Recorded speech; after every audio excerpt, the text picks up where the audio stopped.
श्री शिवाय नमस्तुभ्यम। ध्यान दीजिएगा, बहुत सुंदर संवाद चल रहा है, बहुत ध्यान देने वाली बात है। प्रत्येक महीने की पूर्णिमा को जिसके घर में दूध की सामग्री बनती हो, दूध की सामग्री तैयार होती हो, खीर प्रसाद तैयार होता हो, उसके घर में कभी क्लेश नहीं हो सकता। चाहे सास बहू एक दूसरे के सामने वो कहे ना, वो सांप और नेवले की लड़ाई क्यों ना, फिर भी शांति हो जाती है। पर प्रत्येक महीने की पूर्णिमा होना चाहिए। ये नहीं कि तुमने एक महीने की पूर्णिमा पे बना लिया और दूसरे महीने की पूर्णिमा को गायब कर दिया। फिर सालों से कर रही हो, कई माताएं कर रही होंगी पूर्णिमा का व्रत। एक समय फलाहार करती हैं, एक समय भोजन करती हैं। भोजन में खीर का होना जरूरी होता है पूर्णिमा के व्रत में, दूध की सामग्री होना जरूरी होती है पूर्णिमा के व्रत में। 12 महीने की पूर्णिमा करो, मना नहीं है।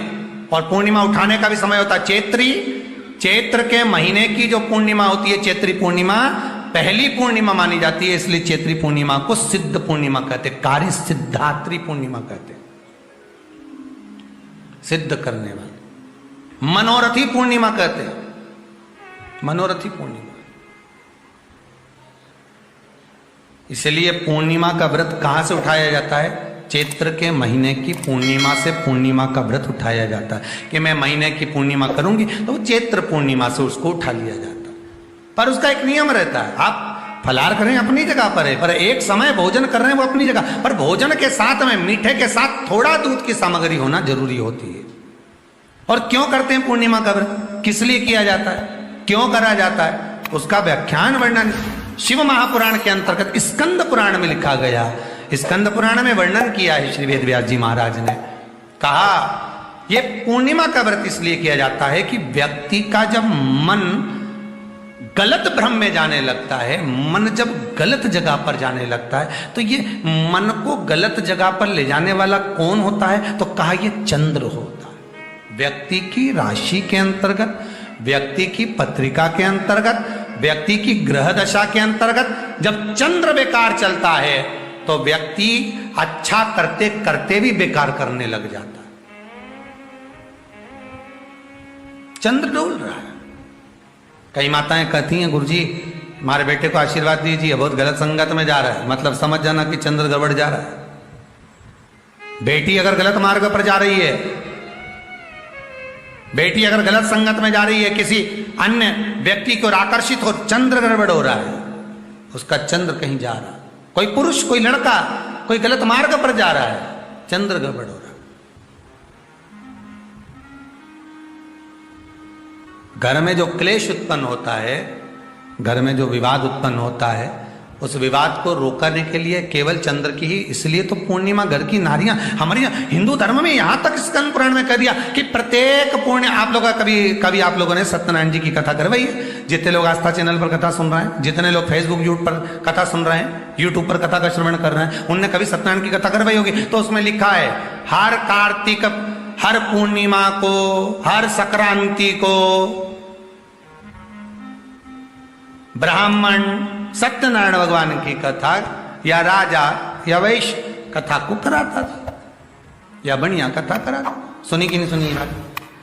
सत्यनारायण भगवान की कथा में लिखा है, स्कंद पुराण के अंतर्गत जो सत्यनारायण भगवान की कथा का स्मरण किया उसमें लिखा है प्रत्येक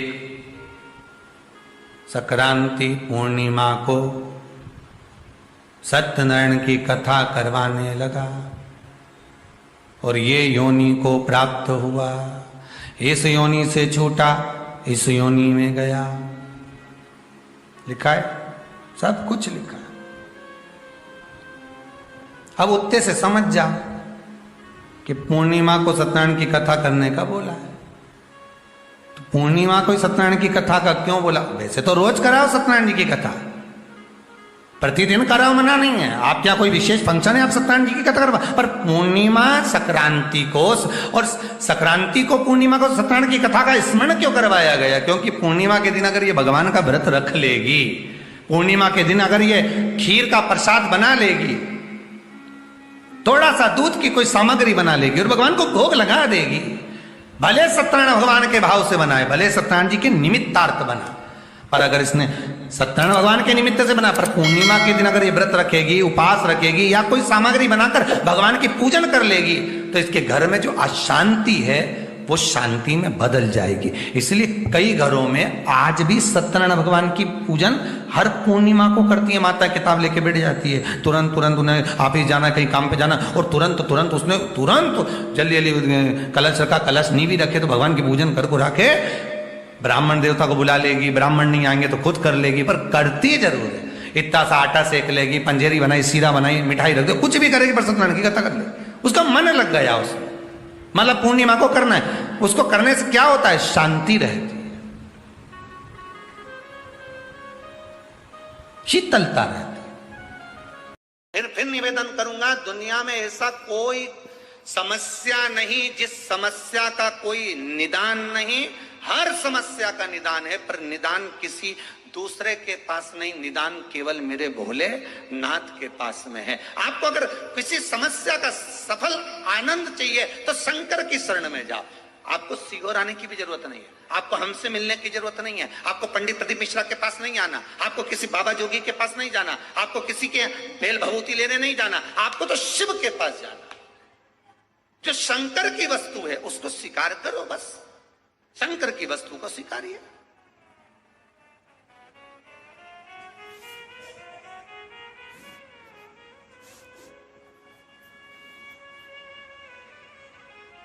शंकर की वस्तु को स्वीकार करना चालू कर दीजिए।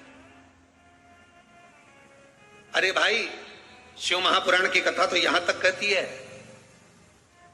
यहां तक वर्णन कर रही है, जिस व्यक्ति की नौकरी नहीं लगती, सर्विस नहीं लगती, हर जगह पर अप्लाई कर रहा है, बार बार इंटरव्यू देने जा रहा है, लगातार उसको अगर सफलता प्राप्ति नहीं हो रही है तो धतूरा ढूंढो। धतूरा कहीं बाजार में नहीं मिलेगा, किसी वृक्ष से धतूरा तोड़ लिया, कुछ मत चढ़ा, तू शंकर जी के मंदिर में जाकर तेरा नाम धतूरा और शिव जी को धतूरा चढ़ाना चालू कर दे और बाबा से विनती कर, जिसके यहाँ तू इंटरव्यू देने जा रहा है उसी के सिर पे चढ़ गया, जो तूने शिव जी के चढ़ाया वो ही धतूरा वहां चढ़ा है, तो क्यों चिंता करता है।